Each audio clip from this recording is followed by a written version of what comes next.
Hello दोस्तों, नमस्कार। मेरा नाम संतोष यादव है और आज एक बहुत ही ज़बरदस्त और शानदार वीडियो आप लोगों के लिए लेके आया हूँ। इमोशनल और मोटिवेशनल से भरा हुआ ये वीडियो है, इसलिए आप सभी लोगों से रिक्वेस्ट है कि वीडियो के लास्ट तक आप ज़रूर देखिएगा। लेकिन उससे पहले मैं आपको एक बात बताना चाहता हूँ कि आज से कुछ दिन पहले मैंने एक पोस्ट डाली थी और सभी से पूछा था कि किस टॉपिक पे आपको वीडियो चाहिए, महाराणा प्रताप या स्वामी विवेकानंद।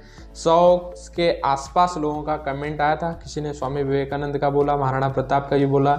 दोनों पर ही बहुत जल्द वीडियो आने वाला है और बहुत जल्द आपको वो वीडियो मिलेगा। जिन लोगों ने कमेंट किया था उन सभी को दिल से सैल्यूट, राम राम। और दोस्तों, आज की कहानी हम शुरू करते हैं। दोस्तों, ये कहानी एक गरीब छोटे से बच्चे की, जो लगभग 10 से 12 साल का बच्चा है और बहुत ही गरीब है। और वो सड़क किनारे जो है चल रहा था, इधर उधर दुकानों पे देख रहा था और एक दुकान पे जाके वो रुक जाता है। बहुत बड़ी दुकान होती है। दुकान के बाहर जाता है और उस दुकानदार से बोलता है कि आपके यहाँ भगवान मिलते हैं क्या। दुकानदार उसकी बात सुनता है और उसको चिल्लाता है, बोले अभी सुबह से समय खराब मत कर, फालतू की बातें मत कर और दुकान से बाहर चले जा, आगे ही चले जा। और वो दुकानदार अपनी दुकान के अंदर चला जाता है। लेकिन वो गरीब बच्चा जो फटे हुए कपड़े में था, पसीने में था और एक फटा हुआ 10 रुपये का नोट लेके वो खड़ा हुआ था। पैरों में चप्पल भी नहीं थी, धूप भी तेज थी और वो बाहर ही खड़ा रहता है। दुकानदार अंदर चला जाता है, अपनी दुकानदारी में व्यस्त हो जाता है। कई लोग आते हैं जाते हैं, लेकिन वो वहीं खड़ा रहता है। आखिरकार वो दुकानदार उसको नोटिस कर रहा था, देख रहा था। वो दुकान के बाहर जाता है, उससे पूछता है, उस पर चिल्लाते हुए पूछता है कि तुम्हें क्या दिक्कत है, क्या परेशानी है, तुम बेटा यहाँ पर क्यों खड़े हो, है ना, सारी चीज़ें। तो वो पूछता है कि आपके दुकान पे भगवान है क्या। और उसका चेहरा देखने के बाद उसको ऐसा लग रहा था कि वो बहुत उदास है और अंदर से बहुत टूटा हुआ है और जैसे वो रो ही देगा। दुकानदार को उस पर दया आ जाती है। वो अंदर लेके जाता है, पानी पिलाता है, उसको कुछ खिलाता है, पंखे की हवा में बिठाता है। उसके बाद उसको कुछ खिलाता है तो इतने में वो रो ही देता है। जैसे वो उससे पूछा आपको रोना आ रहा है क्या, वो इतने में रो ही देता है। उसके बाद वो उसको समझाता है, आराम से बिठाता है। उसके बाद बच्चा फिर से वही सवाल करता है, आपकी दुकान पे भगवान मिलते हैं क्या। दुकानदार उससे पूछता है कि तुम्हें भगवान क्यों चाहिए। बच्चा बोलता है कि मेरी एक ही माँ है और कोई भी नहीं है, और कुछ दिन पहले मेरी माँ काम कर रही थी, काम करते हुए दौरान उनका एक्सीडेंट हो गया और अब वो अस्पताल के बाहर हैं। डॉक्टर ने कहा है कि इनका इलाज करना पड़ेगा और सभी लोग कह रहे हैं कि अब उनको भगवान ही बचा सकता है।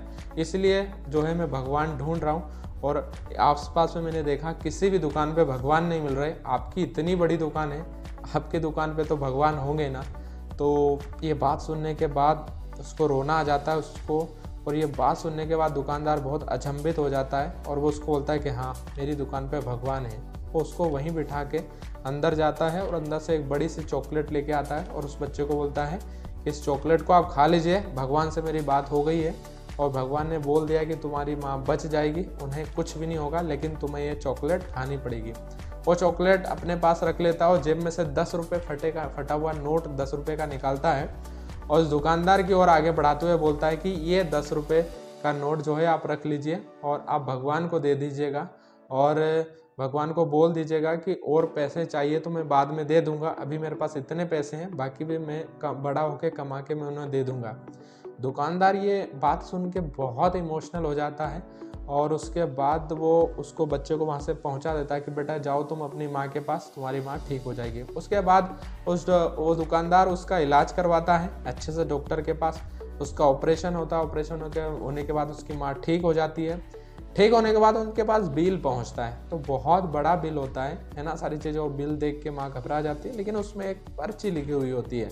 उस पर्ची को वो पढ़ती है और उस पर्ची में लिखा हुआ था कि बिल बहुत बड़ा है, लेकिन सकुशल आपका इलाज हो चुका है और आपको कोई चिंता करने की ज़रूरत नहीं, क्योंकि आपका बिल पे हो चुका है। और आप ये मत सोचिएगा कि आपका इलाज मैंने किया है, आपका इलाज स्वयं भगवान ने किया है ना, सारी चीज़ें मैंने नहीं किया है। तो इनका क्रेडिट भगवान को ही जाता है और तुम्हारे बच्चे को जाता है, क्योंकि जिस शिद्दत के साथ वो भगवान को ढूंढ रहे थे और भगवान से सहायता मांग रहे थे, इतनी शिद्दत के साथ तो आज कोई भगवान को ढूंढ भी नहीं रहा है। इतनी शिद्दत से चाहने वाला तो इस धरती पर बहुत कम लोग हैं आज धरती पर।